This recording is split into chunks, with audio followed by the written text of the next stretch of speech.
Hello everyone, and welcome back to Brick Country. Mason here. So recently, I've been working on my Lego city, and today in this video, I want to show you guys the progress I've made. Let's get started. So the first thing I want to show you guys is right back here. So where the Lego store used to be, I've placed my old custom park plate, and that's just for the time being, as well as a park plate over here.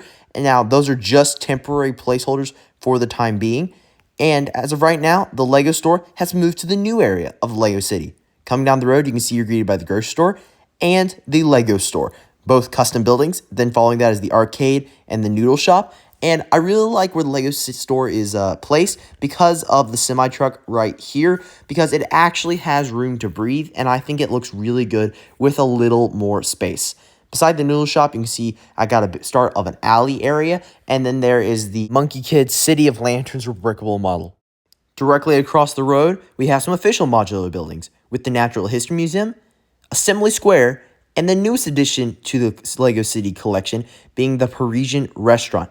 Now, if you remember a little while back, my dad went to Atlanta Brick Co. and I said I got other sets from there, and this is one of them, and I really like this building. Now you can see the building has already been pre-milled, so I'll give it a similar treatment to how I did with the Grand Emporium store by adding like a masonry wall to add a little step up and maybe some custom stairs as well. I'm still working out a final design, but when I do, I'll probably do the same thing over here on the Parisian restaurant as well, and I think it'll look really good. Beside that, we have the wind turbine Lego set, and I'm excited to have it in Lego City as it adds a lot of height, and I think it looks really good in this area. Now, the set used to be over on my brother's farm area, but he's doing some work over there for right now, so it's going to stay here, and I think it looks really good. Beside that, you can see we have this cherry blossom tree, one of the new ones I've added. I also added a new design for the base by adding a 2x2 cylinder brick in brown with a Technic pin going through it.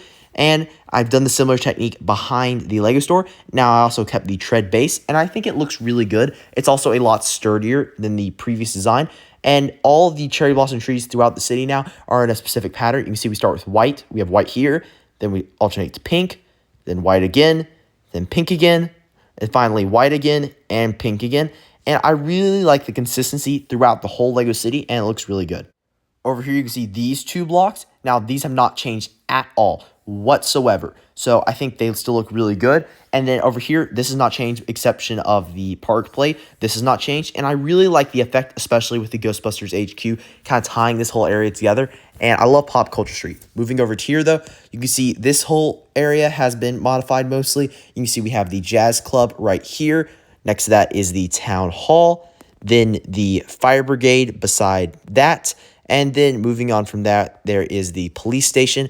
And I really like having all these buildings back over here. Now, you might remember that they were originally over here. And these two especially, I really like in this position. So I decided to move them back from over here, where I had moved them thinking it was a good idea, back to over here, because I love how they look on this row, especially with Town Hall really front and center and very prominent. Now, I've actually added a few more trees to the Lego City. Can you spot them? They're actually behind all of the modular buildings, and I think they look really good, adding some nice height to the area as well as greenery.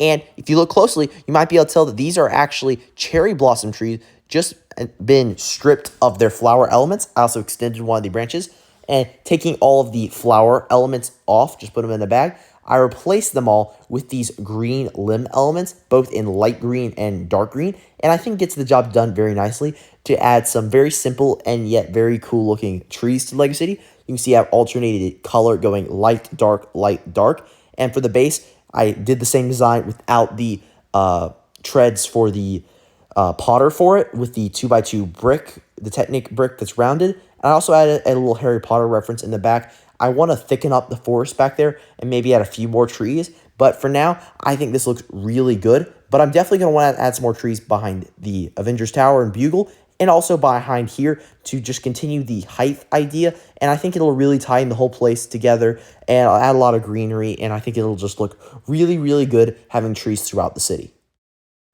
Now you can see going down the main road, I just really love this view. I like how the cherry blossom flowers look on this middle row of masonry bricks, and I think it adds a nice color. So my plan is, as I add more trees and harvest all the flower elements off of them and replace them with limb elements, I'm probably going to be using the flower elements in the middle throughout the whole Lego city just to add a more vibrant color.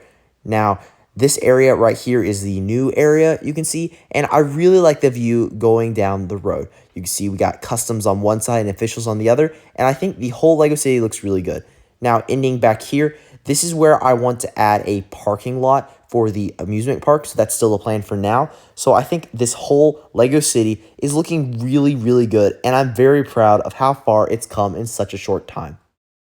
There is a reason for having the custom buildings right up front, because with the exception of the Monkey Kids Rebrickable, all these custom buildings are a lot shorter than the official modular buildings. And when I come in here and I'm in this like middle area right here, I really want to have a good view of the official modular buildings, and I think it looks really good.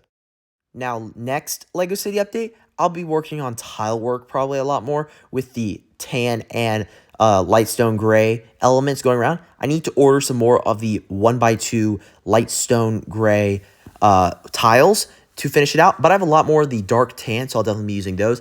I also need to decide about these barriers, because with these base plates over here with the stripes, they look good, but they don't have the barrier in the middle. So with the curve, I'll probably just go ahead and tile. I just need to decide about the rest of the roads. Now, over here, I also want to get to work on the beach area, because I really am excited for that. I would love to add a boardwalk going along the edge and a almost C-shaped beach in the corner and add some fun minifig details. Thank you guys so much for watching. Please remember to like and subscribe for some more awesome content, and comment below what your thoughts are on the new LEGO City layout. If you want to see more awesome LEGO content right now, you can check it out on the end screen now. And I'll see you guys later. Farewell.